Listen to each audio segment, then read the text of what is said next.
Hello guys, यो चाहिँ मेरो घर हो हैन। अब मेरो यो सानो सागबारी, म चाहिँ खेती किसानी हो। खेती किसान, अब खेतीपाती गर्छु सानोतिनो। यो मेरो सागबारी हेर्न सक्नुहुन्छ ल तपाईँहरूले, हेर्नु ल। साग त यो फालेर अर्को टिप्ने रोप्ने बेला भइसकेछ। छर्ने बेला, रोप्ने त होइन, छर्ने बेला भएछ। तपाईँहरूलाई अब यो भनिराख्नु पर्दैन होला, धेरै बेचिसक्यो। यो चाहिँ ब्रोकाउली हो, धेरै बेचिसक्यो यो ब्रोकाउली पनि। ल हेर्नु कस्तो दामी हुँदो रहेछ कि। यसको चाहिँ फल लागिरहेछ भर्खर भर्खर।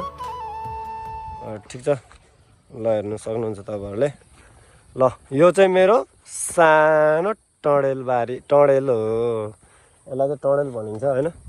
अहिले यो हावाहुरी बतासको कारणले यसको त्रिपाल चाहिँ निकालेको छ। प्लास्टिक माथि प्लास्टिक हुन्छ यसको। फली मेहनत गरेपछि जे पनि हुन्छ नि केटा हो। ल हेर ल, कस्तो दामी फुल फुल्यो ल। यो फुलबाट के दिन्छ हामीलाई? फल दिन्छ। कालो सिमी हो, दामी फुल्छ। यहाँ फल लागिसके पनि छ, सानो सानो हेर्नु सक्नुहुन्छ तपाईँहरूले। ल हेर्नु, अब के गर्नु त, यस्तै हो जिन्दगी होइन। अब ल अहिले चाहिँ हामीलाई साग अर्डर आएको छ, 50 मुठाको साग अर्डर आएको छ। यता पनि हेर्नु सक्नुहुन्छ। ल हेर्नुहोस्, हेर्नु त फुल फुलेको, तर खासै फल फुल्या छैन है यसपालि।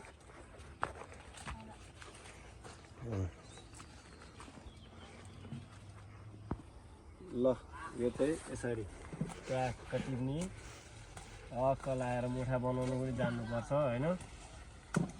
तपाईँहरूले हेर्नु सक्नुहुन्छ। यसरी ट्याक्क यसरी राखेर यस्तो पातलो, हेर्नु यस्तो पातलो गर्नुपर्छ, नत्र भने चाहिँ बजारमा बिकिँदैन। ट्याक्क ल तपाईँहरूलाई म मुठा पनि बनाएर देखाउँछु एकछिनमा होइन। ट्याक्क यसरी टिप्ने, ल यसरी राख्नुपर्छ। यो चाहिँ साग हो, अर्ग्यानिक प्योर साग।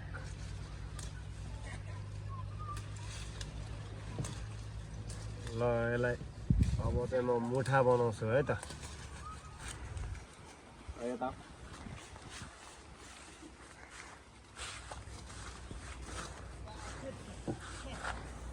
यसलाई चाहिँ खर भन्छ, जुइना जुइना जुइना। ट्याक्क यसो गर्ने, यति लिने, सर्लक्क लाएर यस्तो गरेर ट्याक्क गरेर यसरी सर्लक्क। ल मुठा कति चाँडो रेडी भयो हेर्नु सक्नुहुन्छ। ल ल हेर्नुहोस्, यसलाई अब यसरी सुत्त यसरी भुइँ फाल्यो नि केही फरक परेन होइन त। फाइनली गाइस, हाम्रो चाहिँ 50 मुठा ठ्याक्क साग टिपेर पुगिसकेका छौँ। अब हामी घरमा जानेवाला छौँ। 2 टा 3 टा 4, यता 1 मुठा 5 मुठा लग्छौँ।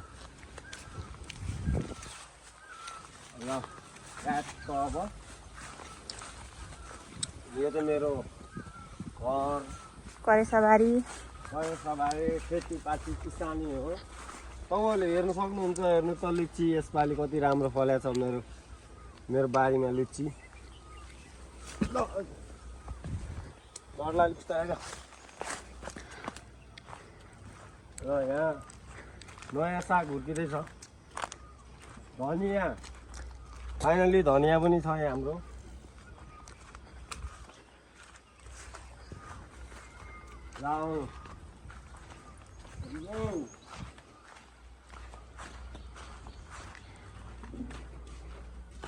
यो चाहिँ मेरो सानो भान्सा घर हो। तपाईँहरूले अन्यथा नराम्रो नसोच्नु होला होइन। ल फाइनली यहाँ चाहिँ 50 मुठा साग पुगिसक्यो।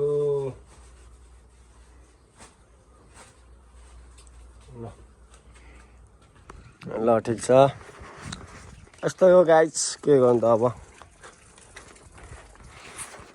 अब एकछिनमा म खाना बनाएर खानुपर्ने हुन्छ होइन गाइस। आगो सागो फुकेर टक्क अब मेरो भान्जा कोठा चाहिँ यस्तो छ। भत्रा गोल छ कि केटा भत्रा गोल गाइस अब मेरो बोली चाहिँ अलिक ततै आएर होला तर म छुर्पी खाँदैछु ल ट्याक्क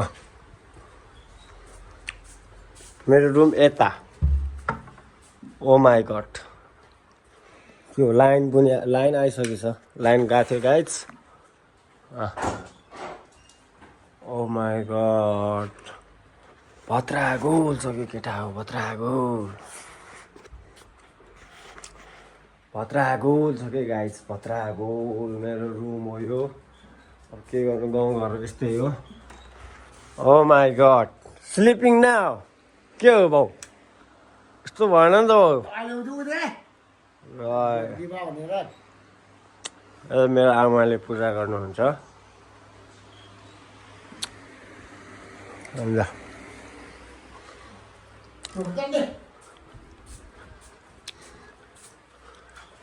सानो रुम मेरो दाइ भाउजू हुनुहुन्छ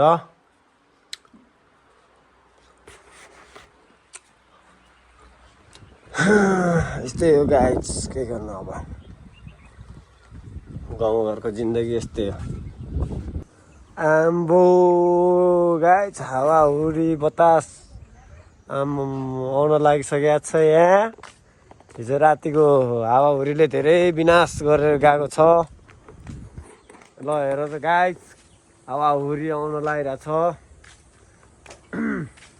ल आजको भ्लग चाहिँ यति नै हो होइन अब सबैजनाले हेरेर लाइक सब्सक्राइब मजाले गरिदिनु होला होइन सपोर्ट गरिदिनु होला सबैजनालाई ल